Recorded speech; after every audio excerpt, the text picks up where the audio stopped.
Hello, everyone. I'm here to represent eleQtron. Yeah. We are a company based in Germany. We build trapped ion quantum computers. By the end of the talk, you will know what we are doing at eleQtron and what exactly we did as a first proof of concept use case. So we are founded in 2020. We are approximately right now around 80 people. We are one of the first companies that actually represent revenue. We actually have real quantum computers ordered as hardware sales. We have them in two big customers in Germany, the German aerospace and for some time in Jülich. This picture actually is not a render, it's the real picture from the hardware. And we are currently in two locations, one in Siegen and one in Hamburg. So this device, it's a demonstrator as projected as QC1 project via DLR. So we believe that there's three key challenges that must be overcome by a quantum startup to have the potential for massive expansion. It's, of course, the time to market, the tech leadership, and the capital efficiency. And we believe at eleQtron that we deliver so far, at least, these three challenges quite nicely. You can also see we are not planning.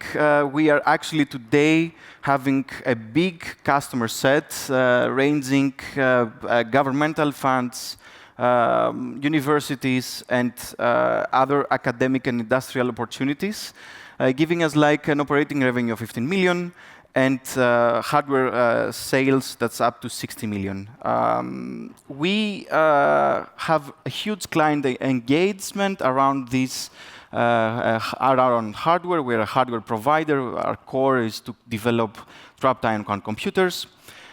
So we co-develop lots of use cases in many regimes like pharmaceuticals, finance, optimizations, and many other verticals that come along with a triangle of a university, of us as a hardware provider, and something that is granted that will help us co-develop and have the first R&D. Later on, I will show you one of these use cases that we did with TU Berlin, having the full stack approach from the application to the hardware. So how we differentiate? We using ion traps, and we don't do it with lasers. We do it with microwaves.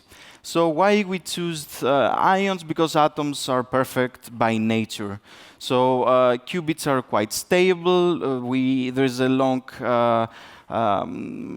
R&D behind them. We use ytterbium, and we don't have to manufacture them. It's already given. Another big benefit of the ion traps is that they're all-to-all connected. Being the team lead of the application, I have to say that that gives the possibility to have circuit depths that are much better than the superconducting qubits, where you have to do all these swap gates, and then your circuit gets really long, really wide, and you have all this loss in the fidelity. Since 2016, we have the world record in crosstalk. Our unique proprietary MAGIC technology, magnetic gradient-induced coupling, gives us the ability to tune specific ions in specific frequencies that the other ions that they don't listen to. So we have a really amazing crosstalk, 10 to the minus 6, regarding to the nearest neighbor ions. Of course, as all the other ion traps, we operate in room temperature. We don't use any cryogenics. We don't need fancy wiring around cryogenics. We don't have to do 4 Kelvin or less Kelvin, millikelvin. The main differentiator that we have with the rest of the ion trap community is that we have a really robust technology that is over a century around us. It's the microwave system. It's miniaturized. It's well established. It's really advanced and is much, much cheaper than a laser. So we don't have to actually control something we don't have to have the requirements of a bacteria, like the lasers, that they have to focus and pinpoint the laser system in something that is really small, like an atom, but like in a fingernail requirement, because in the end, we address them with microwaves.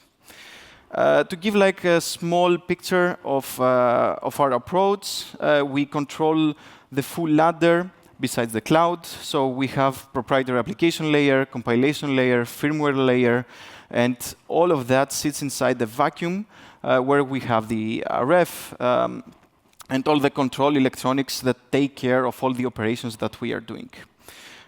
Just to mention, in Europe, we are doing some numbers in terms of IP. We are a first IP company. We now have around 30 patents families, and we did that in less than 5 years. So I think it's quite an achievement to have like this technology that is really proprietary and also, patented. Now I will drive you a little bit through on what we did in the Qompiler project, which somehow sums up this picture that you go from the hardware to the system software and the application software. So we co-develop all these layers in parallel. So in the end of the day, we want to bring the solution to the customer and have really application-oriented solutions that give value to the customers. What did we do in full stack? We first had some problem modeling. We designed the algorithm, and then we tested it.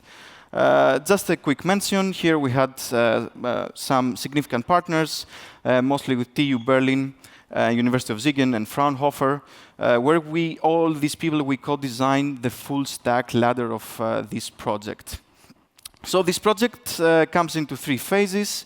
We wanted to demonstrate that our full stack software works. We want, in the future, to improve the quality of our results.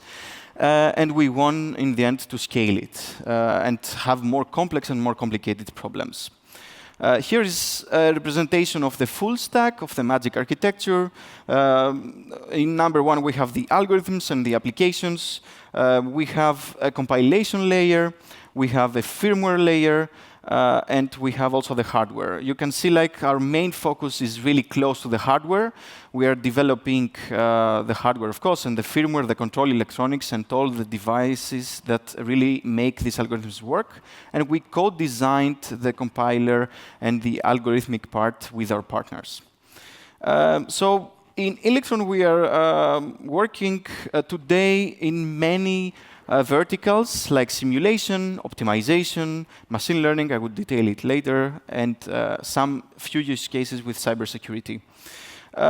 Just to give you like a broad idea of what we did an image classification of 2 numbers, quite, let's say, easy application for a classical computer, but we wanted to prove that everything works.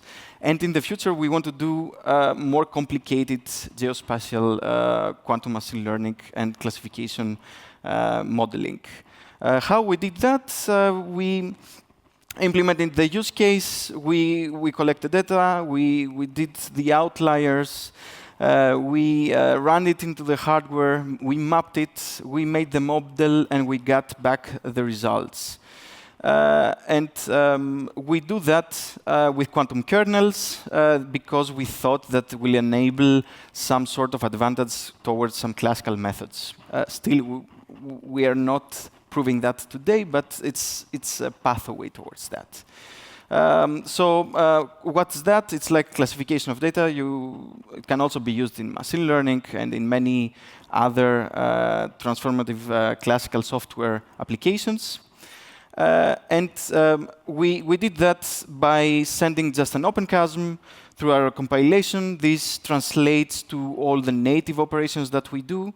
You just have an interface, you send your OpenQASM, and then the whole stack takes care of everything. And this is how the operating system and the orchestrator will look like. It's actually all the devices that we have to take into account, the whole scheduler, when something stops, when something starts, when something opens, when something closes, when we have to go the system to the ground state or not, when we have to run the quantum program. It's all really nicely orchestrated and scheduled within the firmware. And it's a really modular architecture that we have built as a proprietary technology of eleQtron. And in the end, we had the opportunity to see that our algorithm was also performing. We had 80% accuracy in this quantum kernel method. We are planning also in the future to expand a little bit the data set to make it a little bit more complex and a bit complicated. We only wanted to prove, in this case, the functionality of the full stack. Received some recognition from our partners and laid, let's say, the groundwork for future more complex use cases. And currently, we have a use case where we want to go directly to the most complex part, where we identify in a region parts of Berlin for agricultural cultivation, and we want to map that in our hardware. And we are already in some noise modeling, algorithmic design phase, where we map that in the all-to-all connectivity, all the couplings, all the 2-qubit gates that we have to do. And the early signs, when we actually compare it with the AI solution, we see that the quantum solution actually takes some cases in better accuracy. You see, after I mapped into the map this red region, but also I see some other black regions that came up from the AI, and you don't want that. We only want the regions that are inside the red island.